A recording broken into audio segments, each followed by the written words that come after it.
बजरी माफिया राजस्थान में समानांतर सरकार लंबे समय चला। ईडी जब मेरे यहाँ आई तो मुझे पहली रात को ही पता लग गया था ईडी आने, इसलिए मैंने माल को इधर उधर कर दिया। बजरी माफिया पर सीबीआई की छापेमारी को लेकर राष्ट्रीय लोकतांत्रिक पार्टी के अध्यक्ष और नागौर सांसद हनुमान बेनीवाल ने बड़ा बयान दिया है। उन्होंने कहा कि बजरी माफिया पर सीबीआई ईडी की भी रेड हुई थी और इस मुद्दे को लेकर हमने कई दर्जन आंदोलन राजस्थान में किए और उन आंदोलनों के परिणाम स्वरूप बजरी माफिया को हाईकोर्ट सुप्रीम कोर्ट ने भी लताड़ लगाई।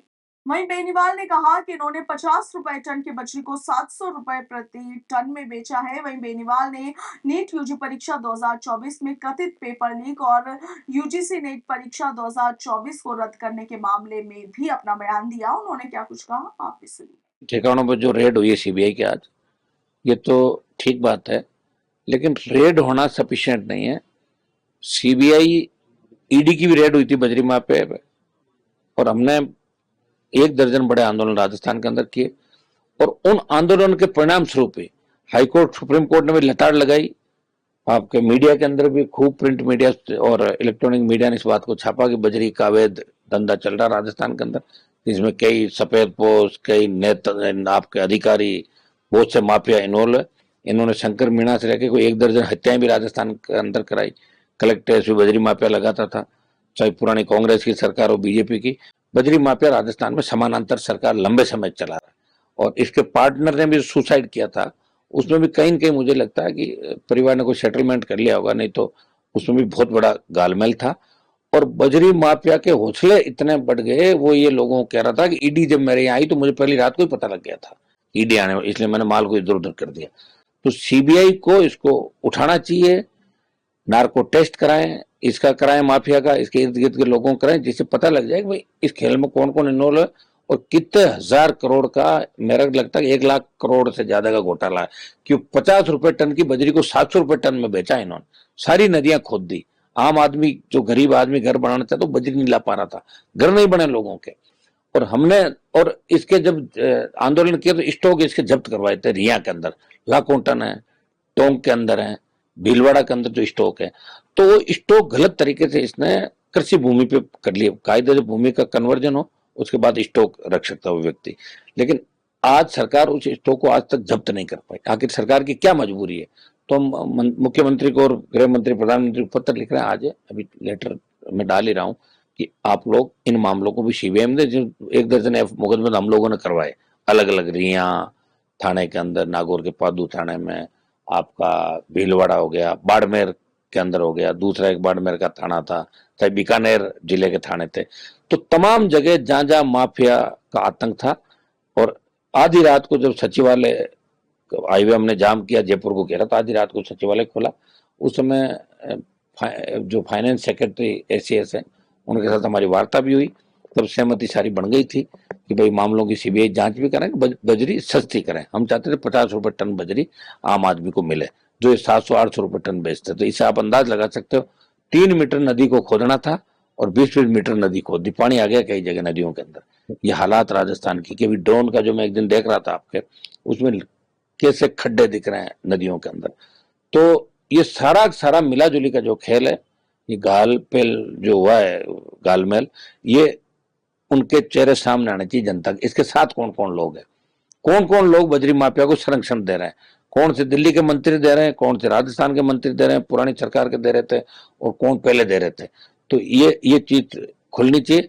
इसको लेकर लोकसभा के अंदर भी इस बार मामला उठाएंगे। ये सारे जो दस्तावेज हमारे पास है वो ईडी को भी हमने दिए और ईडी सीबीआई दोनों को एक कागज भी हम भेजे। आपने काफी रिसर्च करा है, कौन कौन से मतलब हो सकते हैं, कौन से सरकार के कौन से मंत्री हो सकते हैं? मैं तो कह रहा हूँ सरकार के, बीजेपी सरकार के आधे मंत्री बजरी माफिया टाइम मांगते थे, भाई साहब आप कहाँ हो, मिलने आ रहे हैं। मैं कह रहा हूँ आपको, मतलब बहुत से लोगों को देखा 7 स्टार होटलों में, ई रखा था दिल्ली के अंदर उनको।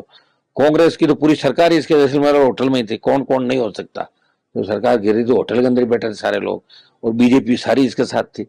बहुत से लोग हैं जिनका आज हम आपको कहें ठीक नहीं, हम चाहते हैं कि सीबीआई खुद ही करे। हमने जो हमारे पास ईडी और सीबीआई के संबंधित दस्तावेज थे, वो 2-5 दिन बाद वापस प्रेस कॉन्फ्रेंस के अंदर ये भी बात हम रखेंगे कि इनके ये कागज हमने दिए, जितने मुकदमे हमने दर्ज कराए। और एक दिन हम सरकार से मांग करेंगे कि पूरा सरकार एक दिन ये विज्ञप्ति जारी करे कि बजरी माफिया के खिलाफ अगर कोई शिकायत दर्ज कराना तो करे, 1000 मुकदमे दर्ज होंगे एक दिन में, 1000। इसका आतंक अगर सरकार खत्म करना चाहती है तो इसके लिए सरकार को विज्ञप्ति जारी करें, जो भी मुकदमे दर्ज कराना चाहिए वो करवा सकता, हम करेंगे मुकदमे दर्ज। इतना खौफ इस बजरी माफिया का राजस्थान का। ये वैसे नीट और यूजी का सवाल है। देखिए, नीट को रद्द करने की हमने मांग पहले ही कर दी, सीबीआई जांच की मांग भी कर दी, और नेट का एग्जाम रद्द कर ही दिया इन्होंने। तो अब दिल्ली सरकार भी संदेह के घेरे में आ गई।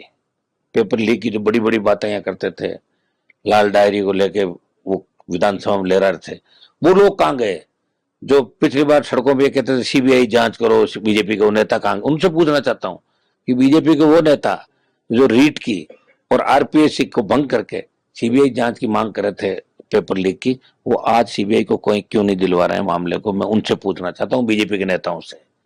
कांग्रेस के नेता तब आगे बोले हमने तो बस माल लूट लिया, अब फ्री है, बस पचाने में लगे, तो उनको करना चाहिए। मुझे लग रहा है उसी धंधे में वो लोग लग गए होंगे कि नहीं करेंगे सारे। मैं लड़ाई लड़ूंगा इसमें, पार्लियामेंट के अंदर भी मजबूती के साथ मामले को उठाएंगे और इसमें कार्रवाई कराएंगे बड़ी। उपचुनाव होने जा रहे हैं, हाल तो लड़ी रही ना उपचुनाव। अलायंस हमारी शर्तों पर करेंगे, उनकी शर्तों में अलायंस नहीं करेंगे हम। कांग्रेस की शर्तों, हम कोई कमजोर थोड़ी है। मोदी को हराना था, राजस्थान में सबक सिखाना था, इसलिए अलायंस किया कांग्रेस के साथ, और कांग्रेस से अलायंस करने का खाता खुल गया। 10 साल में इनका एमपी तो नहीं आ रहा था, पिछली बार तो 5-5 लाख से आ रहे थे, 8 बजे काउंटिंग छोड़ छोड़ के भाग गए थे सारे। तो राजस्थान तो वही है, दूसरा नया थोड़ी हो गया राजस्थान। अब की इंडिया अलायंस में जैसे ही आरएलपी आई, अपना माहौल बन गया इनका, माहौल बन, नौजवान हमारे आए, सारे सारे नौजवानों ने बदल दी।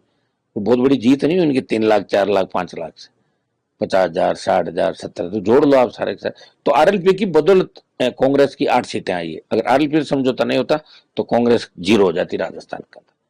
उपचुनाव में आजमा के देख लेंगे, अगर पूछ लेना उन लोगों को तैयार हो तो हमारी शर्तों पर अलायंस करेंगे, हम वैसे नहीं करेंगे। अगर हमें लगेगा कि पार्टी मजबूत हो रही है और कार्यकर्ताओं की इज्जत देख लेंगे, और लग रहा है कि हमें पार्टी को मजबूत करना, तो लड़ेंगे सब जगह। हम किसी के भरोसे राजनीति नहीं कर रहे। तो इंडिया अलायंस में हम अभी हैं दिल्ली के अंदर, उनके साथ रहेंगे, मोदी का विरोध करेंगे।